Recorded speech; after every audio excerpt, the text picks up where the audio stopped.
تفقد الفريق أحمد خليفة رئيس أركان حرب القوات المسلحة إجراءات التأمين على الاتجاه الاستراتيجي الشمالي الشرقي، حيث بدأت الجولة بالمرور على القوات المكلفة بتأمين معبر رفح البري.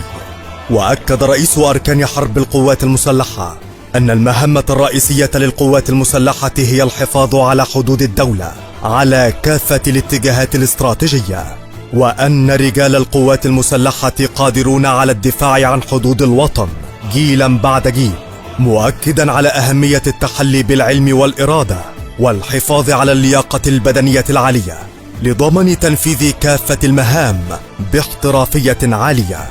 وأدار حوارا مع عدد من المقاتلين استمع فيه لآرائهم واستفساراتهم.